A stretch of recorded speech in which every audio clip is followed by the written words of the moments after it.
بسم اللہ الرحمن الرحیم۔ پروگرام مذاکرہ کے ساتھ محمد اصغر یزدانی ایک مرتبہ پھر آپ کی خدمت میں حاضر، اور بات کر رہے تھے جناب علامہ بخاری صاحب سے کہ وہ جو مدینۃ العلم کا در ہے اس سے ہماری برادران کی معتبر کتابیں سیاہ ستہ میں بہت کم روایتیں کیوں ہیں؟ کیا علم ان سے نہیں لینا چاہیے تھا؟ یہ سیاسی مسائل کی وجہ سے ہے، کیونکہ رسول پاک صلی اللہ علیہ وآلہ وسلم کے بعد معاشرے میں سیاسی تبدیلیاں جو آئیں اس کی وجہ سے اہل بیت اطہار کا وہ مقام جو ہونا چاہیے تھا کہ یعنی انہی سے شریعت کی تفسیر اور قرآن کا جو علم ہے وہ لیا جاتا، چونکہ رسول پاک جو ہیں فرما کر گئے تھے میں تمہیں دو چیزیں چھوڑ کر جا رہا ہوں، قرآن اور اہل بیت، اور ان دونوں سے تمسک رکھنا، اور میں یہ گارنٹی دیتا ہوں کہ تم گمراہ نہیں ہو سکتے اگر قرآن اور اہل بیت کے دامن سے متمسک ہو جاؤ گے۔ اور چونکہ وہ چیز ہوئی نہیں ہے تو ظاہر ہے کہ جب ان کو ایک کنارے کر دیا گیا تو اب جو لوگ مسلمانوں کے وہ آئے ہیں علمی طور پر چیمپئن بن کے مبلغ، اور تو وہ آگئے ہیں، کعب الاحبار ہے اور وہ ابو ہریرہ ہیں۔ میں کال لے لوں۔ السلام علیکم۔ برائے مہربانی ہولڈ کیجیے۔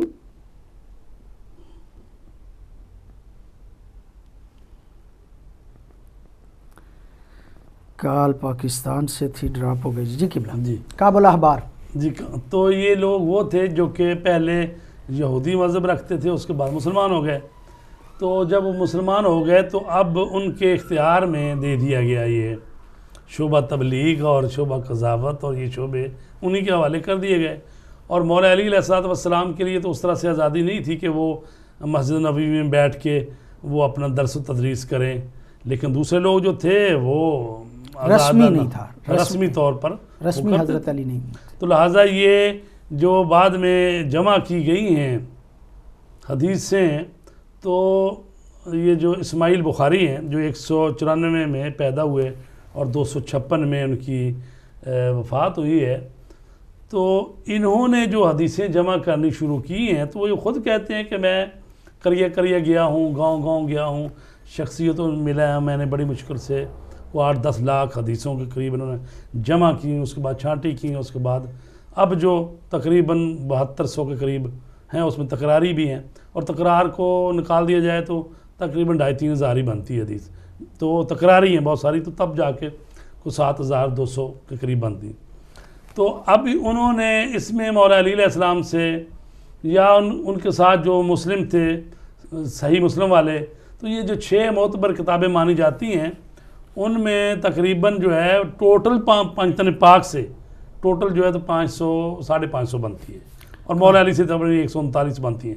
تو لہٰذا مولا علی علیہ السلام جو کہ علم کے بحر بے کرا ہیں، جو اسلام کی ذمہ دار ہستی ہیں، جو امام اول ہیں، رسول پاک کے ساتھ رہے، اور وہ خود فرماتے ہیں کہ مجھ سے پوچھو میں جانتا ہوں کہ کون سی قرآن مجید کی آیت حضر میں، کون سی سفر میں، کون سی فرش پہ، کون سی عرش پہ، جس آیت کے بارے میں پوچھو کہ میں بتا سکتا ہوں کہاں نازل ہوئی، کس کی شان میں نازل ہوئی۔ کالر ایک ساتھ ہیں جی۔ السلام علیکم۔ السلام علیکم۔ جی وعلیکم السلام۔ وعلیکم السلام۔ میں سید صابر حسین منڈی بالدین پاکستان سے آپ کو لاکھوں سلام پیش کرتا ہوں۔ میں بی بی پاک سلام اللہ علیہ کو پیش کرنا چاہتا ہوں۔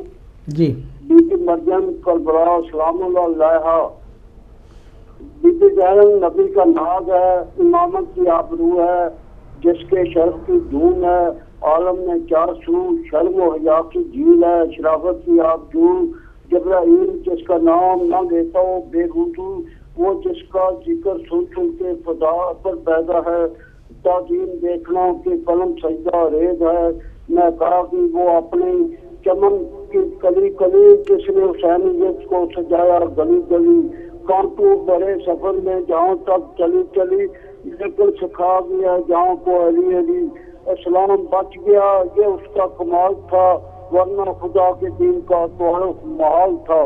میں آپ کو بہت سلام پیش کرتا ہوں جو آل رسول کا ایک ایک فرض شہادت بھی آپ بتاتے ہیں، خوشی بھی آپ بتاتے ہیں. تو آج بی بی زینب السلام کا پرسہ ہے، میں آپ کو پرسہ پیش کرتا ہوں. نبی علیہ السلام کو بھی پرسہ پیش کرتا ہوں، بی بی فاطمہ الزہرا کو بھی پیش کرتا ہوں، خدیجہ الکبریٰ کو بھی پیش کرتا ہوں، فاطمہ بنت اسد کو بھی، طالب علیہ السلام کو بھی، ابو طالب علیہ السلام کو بھی پرسہ پیش کرتا ہوں. اللہ آپ کو حافظ ہو.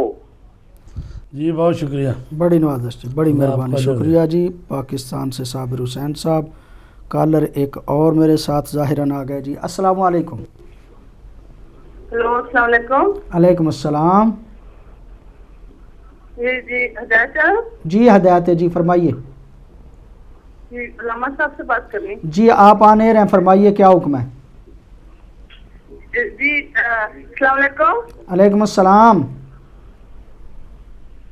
جی السلام علیکم. جی فرمائیے. علیکم السلام. میں نے آپ کے پروگرام کی تعریف کرنی ہے، اور ایک آپ کا پروگرام ماشاءاللہ بہت اچھا ہے، اور میں نے ایک پوچھنے کے، یہ میں پاکستان سے برے والے سے بول رہی ہوں.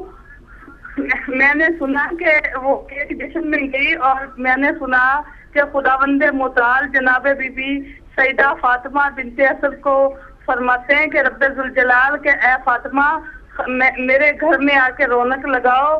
اور میں بات کرتا ہوں جی. وہ ایک مسئلہ پیدا. السلام علیکم جناب. علیکم السلام جی. السلام علیکم جناب. علیکم السلام جی، فرمائیے. میں فدا حسین بول رہا ہوں جی، پورے والا سے پاکستان. جی آپ کو بہت سی دعائیں ہیں، آپ کے ہدایت چینل کے لیے بہت سی دعائیں ہیں. جب سے ہدایت چینل آیا ہے ہمارے لیے دنیا روشن ہو گئی ہے. ہمیں بہت مسائل کا پتہ چلتا ہے. یہ ایک مسئلہ ہے کہ جیسے ایک مولوی صاحب فرما رہے تھے کل کہ جو رسول خدا جو علی علیہ السلام ہے وہ خانہ کعبہ میں جیسے قرآن اترا ہے ایسے اترے ہیں، ان کی پیدائش نہیں ہوئی. ٹھیک ہے جی. جی بات آپ کرتے اس ہیں. سلسلے میں کوئی روشنی ڈالیں، بڑی جی مہربانی. جی ٹھیک ہے جی.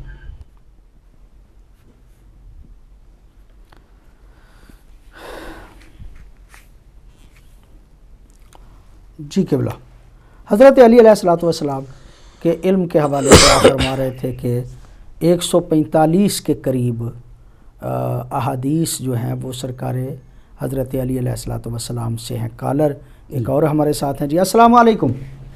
وعلیکم السلام ورحمۃ اللہ وبرکاتہ. کل جو آپ نے جواب دیا تھا مولانا صاحب وہ بہت ہی پیارا جواب تھا اور واقعی تسلی بخش تھا. بڑی مہربانی. اور آج میرا سوال آپ سے یہ ہے کہ شاہ صاحب نے ابھی پہلے کچھ تھوڑی دیر میں فرمایا کہ پہلے سرکار کے پاس آتا ہے اور پھر بعد میں مولا علی تک پہنچتا ہے. تو میرا اس پر دو سوال ہیں کہ ایک تو یہ مجھے بتائیں کہ جب قبلہ بدلنے والی وہی نازل ہوئی کہ آپ قبلہ بدل سکتے ہیں، بیت المقدس کی طرف سرکار نے رخ کعبہ کی طرف کیا، تو وہی تو سرکار پر آئی تھی، علی علیہ السلام کیسے مڑ گئے ان کے ساتھ؟ اور پھر دوسری بات یہ ہے کہ سرکار نے فرمایا کہ یا علی جو کچھ میں سنتا ہوں وہی آپ بھی سنتے ہیں، جو میں دیکھتا ہوں وہ آپ بھی دیکھتے ہیں، تو یہ کیسے ممکن ہوا پھر؟ اور دوسری یہ بات ہے کہ سرکار نے جو آیت پڑھی ہے کہ گواہ انہی میں سے ایک گواہ ساتھ آیا ہے، تو سورہ توبہ کی جو آیت ہے کہ یا خود جائیں تبلیغ کے لیے یا اس کو بھیجے یا تم میں سے ہو، تو کیا یہ آیت قرآن کی اس آیت کی تفسیر نہیں کرتی؟ شکریہ جی. بڑی نوازش. بڑی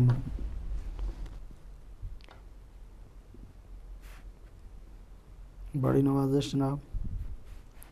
علی جان صاحب تھے لوٹن سے.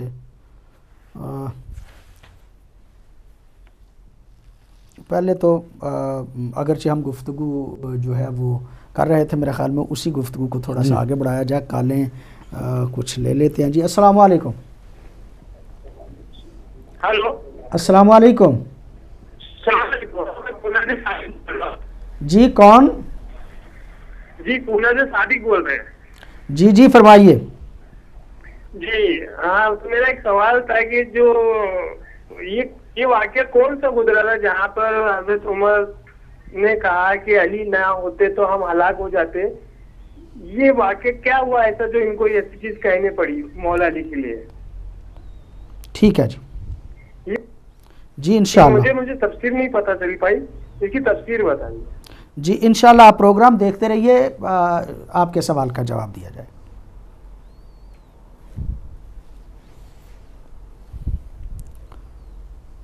پونا سے ہندوستان سے کال تھی جی. حضرت علی علیہ الصلوۃ والسلام سے صرف 145 روایات ہیں جی تقریباً سیاہ ستہ پوری میں، جبکہ پیغمبر فرماتے ہیں کہ انا مدینۃ العلم و علی بابھا. آپ نے فرمایا کہ سیاسی وجوہات کی بنیاد پر حضرت علی سے علم نہیں لیا گیا، یعنی پیغمبر گرامی نے گویا کئی انداز سے خاندان طہارت کی طرف لوگوں کو متوجہ تو کیا، لیکن لوگ اپنی مصلحتوں کی وجہ سے اور اپنی سیاسی مسائل کی وجہ سے خاندان طہارت کے نہ صرف یہ کہ قریب نہیں گئے، بلکہ خاندان طہارت کی شخصیت کو اور ان کے کردار کو لوگوں سے چھپانے کی کوشش کی گئی اور خرد کرنے کی کوشش جو ہے وہ کی گئی. لیکن کیا حضرت علی علیہ الصلوۃ والسلام کا علم ہم تک پہنچا ہے کسی اور ذریعے سے؟ جی ایک تو یہ بات کہ چھپانے کی کوشش کی گئی اور حدیثوں کو لکھنے پر پابندی بھی لگا دی گئی اور کہا گیا خبردار کوئی حدیث کو نہ لکھے. تو لہٰذا یہ پابندی جو ہے یہ 99 تک برقرار رہی حضرت عمر بن عبدالعزیز کے دور تک، اور انہوں نے آ کے اس پابندی کو ختم کیا کہ نئی حدیثیں لکھنی چاہیے، علم ضائع ہو رہا ہے اور یہ رسول پاک کی سنت جو ہے اس کو لکھنا چاہیے. تو چونکہ زیادہ تر یعنی وہ پہلا دعویٰ جو حسبنا کتاب اللہ کا تھا اسی پر سے پابندی شروع ہو گئی.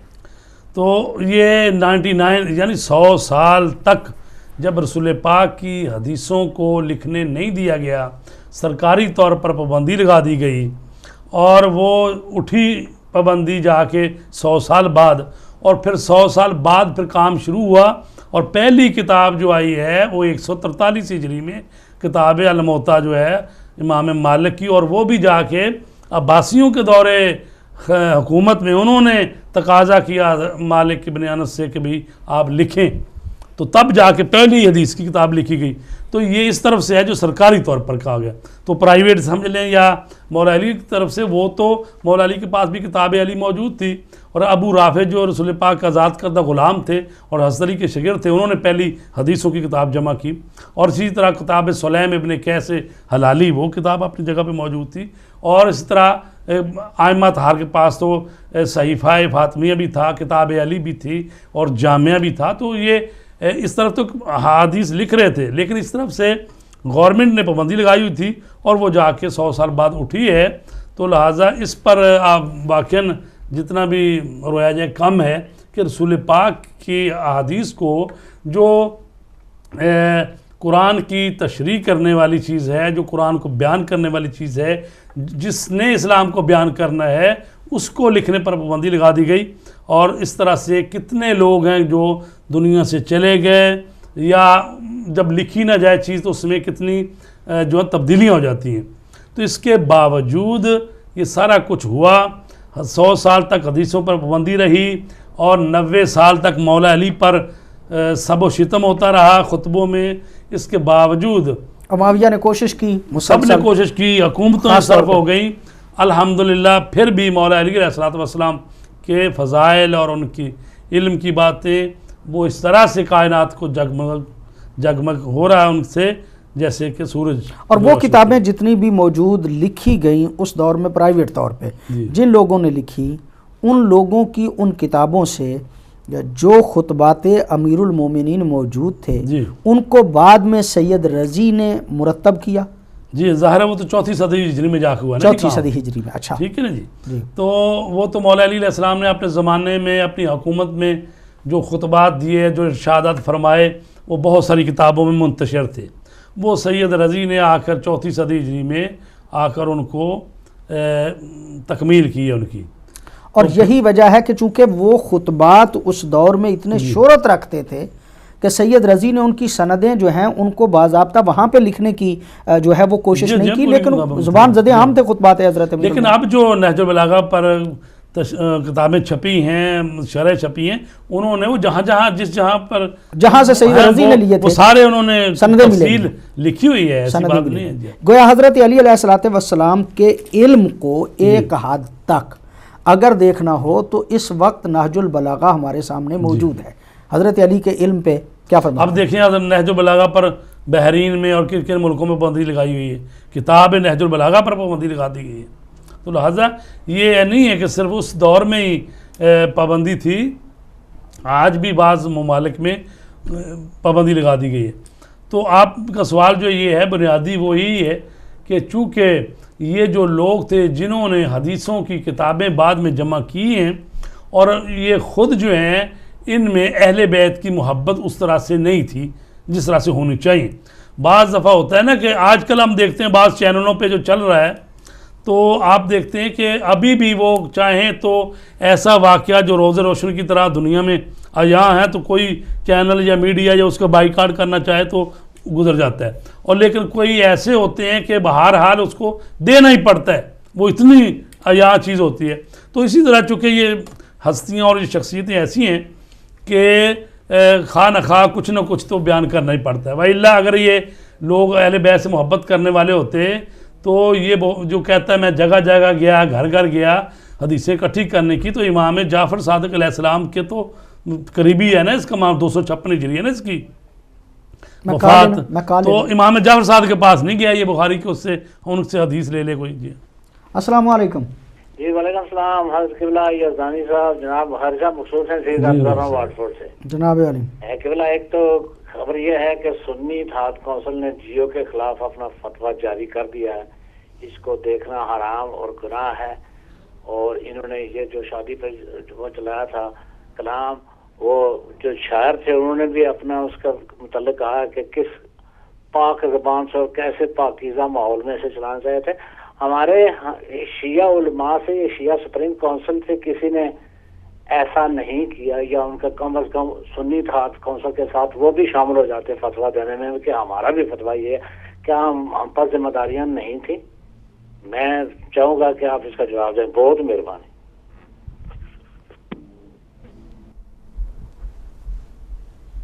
شکریہ جی مقصود حسین سید صاحب۔ جی آپ فرما رہے تھے اس وقت بات میں نے کاٹ دی۔ تو میں عرض کر رہا تھا کہ یعنی ائمہ طہار میں سے 12 اماموں میں سے یعنی بخاری جو ہے 194 بخاری نے امام جعفر صادق سے بھی رابطہ نہیں کیا روایات چلے بعد میں یہ پیدا ہوئے ہیں، تو کم از کم امام جعفر صادق کا تو علم جو ہے اس وقت امام صادق علیہ السلام 148 ہجری ہے میرے خیال ان کی وفات، اور 194 میں یہ پیدا ہوئے ہیں، تو لہٰذا چلے بعد میں پیدا ہوئے ہیں۔ لیکن اس کے بعد والے امام علی رضا علیہ السلام، امام دوسرے امام اور امام زمانہ تک جو ہے ان کا دور جو ہے وہ تو 255 میں غائب ہوئے اور 250 میں اور 256 میں یہ وفات پائی۔ تو کتنے ائمہ تھے جو ان کے ہم اثر تھے، یہ جاتے ان کے پاس ان سے حدیثیں لیتے، لیکن انہوں نے حدیثیں نہیں لی۔ دشمنان اہل بیت سے تو لی گئی، ہاں جی، مطلب قاتلین تھے کربلا میں جو تھے ان سے ان راویوں سے تو روایتیں لی گئی، لیکن ائمہ طہار سے نہیں لی گئی، اور اسی طرح مسلم اور باقی جو ہیں البتہ انہوں نے کافی بخاری خاص طور جی بخاری نے خاص طور، تو اس لیے آج کے زمانے میں بھی اور اس وقت بھی کہا گیا کہ بھئی قرآن کے بعد جو ہے وہ صحیح بخاری ہے، اور صحیح بخاری میں حسین ابن نمیر سے بھی روایت ہے جو قاتل حضرت علی اکبر ہے، اور ایسی توہین آمیز بھی روایتیں اس میں موجود ہیں۔ بہرحال تو علم جو نہیں لیا گیا اہل بیت اطہار سے، اس کی وجہ یہی ہے کہ چونکہ اہل بیت کو ایک طرف کر دیا گیا، حکومت میں جو ہے ان کا کوئی رول نہیں ہوتا تھا، اور حکومت جو ہے وہ مثلا اسی کو دیکھ رہے وہ جو ثابت ہیں، کیا نام ہے، ثابت بن دینار کیا ہے ان کا نام، وہ جنہوں نے قرآن کہتے ہیں کمیٹی بنی، قرآن زید بن ثابت، زید بن ثابت، تو وہ 22 سال کے کہہ رہے تھے، 22 سال ان کی عمر تھی اس وقت. اور ان پہ تو حضرت عبداللہ ابن مسعود کو بہت زیادہ اعتراض تھا نا جی کہ ان کو کیسے بنا دیا، میں بزرگ اور میں نے 70 صورتیں جو ہیں وہ پیغمبر سے اور باقی علی سے جو ہے وہ سیکھی ہیں. تو لہٰذا اگر دیکھیں نا جی مولا علی علیہ السلام کے متعلق تو اللہ نے بھی فرما دیا کل کفا باللہ، اور رسول پاک نے بھی فرما دیا نا مدینۃ العلم میں، اور یہ بھی فرما دیا علی مال قرآن والقرآن ما علی، قرآن علی کے ساتھ ہے اور قرآن علی قرآن کے ساتھ. تو اس کا مطلب کیا ہوا؟ اس کا مطلب یہ ہوا کہ قرآن لا ریب ہے تو علی بے عیب ہے. قرآن میں لا یاتی الباطل ہے، اس میں کوئی نہ باطل آ سکتا ہے، نہ آگے سے نہ پیچھے سے. تو اور پھر یہ ہے کہ قرآن جو ہے اس میں ہر خشک و تر کا علم ہے. تو جو اس کا ساتھ ہوگا، جس کی مائیت ہوگی، تو وہ بھی ایسا ہی ہوگا کہ وہ اس کو بے عیب ہونا چاہیے، معصوم ہونا چاہیے، اور اس کو بھی ہر خشک و تر کے علم کا پتہ ہونا چاہیے. قرآن طبیاناً لکل شے ہے تو اس کو بھی اسی طرح سے ہونا چاہیے کہ وہ دعویٰ کرے کہ مجھ سے ہر چیز کا علم میرے پاس ہے، پوچھ سکتے ہو. تو وہ مولا علی علیہ السلام کی ذات تھی.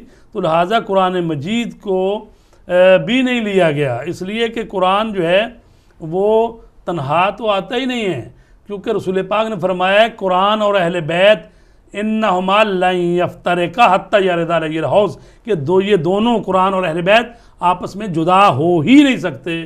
تو کوئی اگر دعویٰ کرے میرے پاس قرآن ہے تو وہ قرآن کی وہ الفاظ اس کے پاس ہیں، وہ اس کو حفظ کر لیا اس نے، وَإِلَّا حقیقت قرآن، تعویل قرآن، قرآن کی جو رموز ہیں، حقیقتیں ہیں، ان تک وہ نہیں پہنچ سکتے. وہ اہل بیت اطہار جو راسخون فی العلم ہیں وہی پہنچ سکتے ہیں. اور مولا علی علیہ السلام راسخون فی العلم میں جو ہے وہ آج اگر ہم مولا علی کے علم کو دیکھنا چاہیں، پہلے بھی میں نے عرض کیا تو نہج البلاغہ واضح دلیل ہے حضرت علی علیہ السلام کے علم پہ کہ وہ اتنے بڑے یعنی وارث علم رسول تھے کہ ان کے وہ خطبات جو جمع کیے گئے ہیں، اگرچہ اس کو بھی بعض لوگوں نے مشکوک بنانے کی کوشش کی ہے اور بعض لوگ جو ہیں وہ اس پہ جیسا آپ فرما رہے تھے پابندی لگا رہے ہیں، لیکن وہاں پہ بھی اگر خطبات کو پڑھا جائے تو جو کائنات کی تخلیق کے بارے میں مولا امیر المومنین کا خطبہ ہے، مور کی تخلیق کے بارے میں مولا امیر المومنین کا خطبہ ہے، یا چونٹی کے بارے میں تو مطلب وہاں پہ پتہ نہیں چلتا مولا کے علم کا. دیکھیں بالفرض اگر ان کو اختلاف ہے تو خطبہ شکشکیہ یا ایک دو ایسے خطبے جس میں مولانا نے ذرا ذکر کیا ہے پچھلی حکومتوں کا بھی وہ کس طرح کی حکومتیں تھیں، اگر ان کو کچھ اعتراض بھی ہے تو چلو ان 2-3 خطبوں میں تو آپ ان کو نہ لیں مثلا، لیکن باقی جو علم کے دریا بہہ رہے ہیں اس کو تو حاصل کریں نا. یہ کہہ کے کہ جی چونکہ اس کتاب میں وہ کچھ خلفاء کے بارے میں تحفظات کا اظہار کیا گیا ہے تو لہٰذا یہ کتاب ہی وہ سید رضی نے خود سے جمع کر لی ہے، یہ تو نہیں ہونا چاہیے. آپ اس میں جائیں، جا کے دیکھیں کہ کس طرح توحید کی بات کی گئی ہے. ایسی توحید کسی کے پاس نہیں ہے جو نہج البلاغہ بیان فرما رہی ہے. توحید ہے، صفات خداوندی ہے، انبیاء کا تذکرہ ہے، ملائکہ کی بات ہے، انسانی معاشرے کو بہتر سے بہتر بنانے کی بات ہے. اس میں حکومتی اصول ہیں. مالک اشتر کے نام جو خط لکھا ہے مولا علی علیہ السلام نے، کس طرح حکومت کرنی چاہیے اور کیا اصول ہیں حکومت کرنے کے، اور جس کو اقوام متحدہ نے اپنی جو تاریخی دستاویز جو انسانیت کے لیے بہترین دستاویز ہے حکومتی لحاظ سے، اس کو انہوں نے ثبت کر لیا ہے کہ یہ مسلمانوں کے خلیفہ ظاہر انہوں نے تو اسی طرح کے خلیفہ چہارم کی طرف سے ہاں جی تو بہترین سند ہے وہ کسی حکمران کی یعنی حکمرانی کرنے کا طرز طریق.